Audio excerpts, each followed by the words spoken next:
plus de 260 millions de francs CFA de financement initié par l'Union européenne pour le projet d'appui à la mise en œuvre de la stratégie nationale d'exportation. Ce projet a pour objectif de contribuer à l'amélioration du potentiel des entreprises ivoiriennes et accroître la part de marché en matière d'exportation. Nous sommes à la deuxième réunion plénière de ce projet qui devrait permettre à l'ensemble des acteurs d'actualiser la stratégie nationale des exportations. Les exportateurs doivent apporter leurs inputs à l'amélioration de leurs conditions de travail, à l'amélioration des conditions d'accès au marché, à l'amélioration justement du cadre des affaires dans lequel ils évoluent. Le projet d'appui à la mise en œuvre de la stratégie nationale d'exportation s'inscrit dans le cadre de la deuxième phase du programme d'appui à la compétitivité et à l'intégrité régionale PA-CIR2.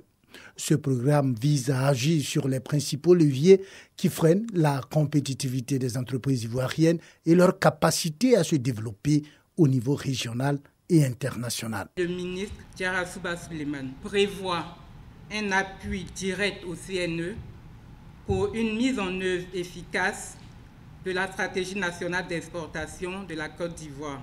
Ce programme est en cohérence avec les objectifs commerciaux de la Côte d'Ivoire et les différents documents nationaux de programmation périodique qui se sont succédés jusqu'à celui de 2021-2025. Au cours de cet atelier, les travaux de commission issus de la première phase du projet ont été restitués et concernent 6 secteurs. Ces secteurs sont entre autres les secteurs de l'anacarde, le coton textile, les technologies de l'information et de la communication.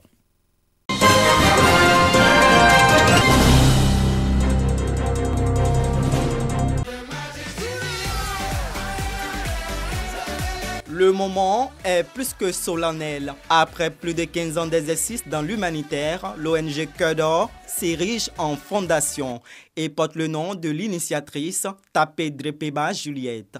Par ce pas franchi, elle entend renforcer ses actions sociales. L'ambition affichée est grande, faire de la capitale économique ivoirienne la ville la plus écologique d'Afrique. Abidjan est pollué. Donc avec les membres, j'ai décidé de réunir 1050 membres. Nous allons sortir pour rendre Abidjan propre. Que les partenaires viennent soutenir cette fondation. Cette fondation n'est pas pour taper Drepeba Juliette, Moses, mais c'est pour l'essor de la nation.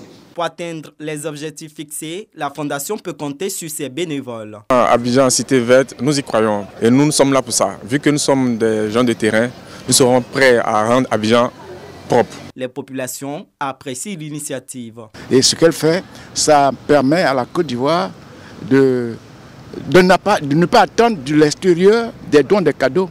Sur place en Côte d'Ivoire, elle fait mes efforts pour soulager les populations. Elle fait bien. Que la fondation dure. Avant son érection en fondation, l'ONG Cœur d'Or a contribué à l'autonomisation de plus de 200 femmes. 5000 kits scolaires ont été également offerts aux élèves issus de couches sociales vulnérables.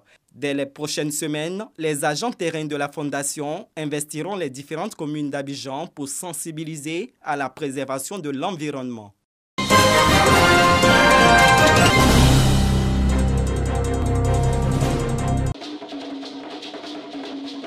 Les couleurs de la deuxième édition du festival gastronomique Atchan s'annoncent déjà.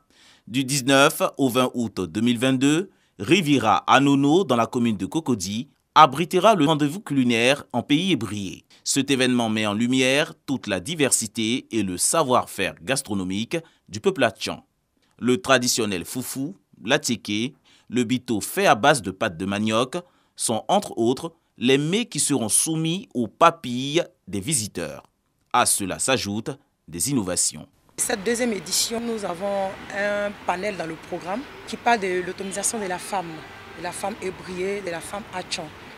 Et le festival est suivi d'une sortie, d'une fête des générations, les Blessoué Agban. C'est par la sortie officielle de la catégorie Blessoué Agban que le village va nous compter désormais parmi les fils et les filles du village.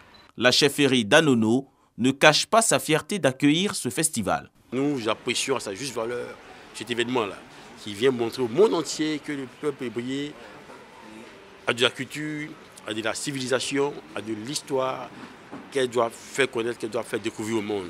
Cette deuxième édition du festival gastronomique Atchan accueillera plus de 5000 visiteurs avec la présence de tous les villages ébriés.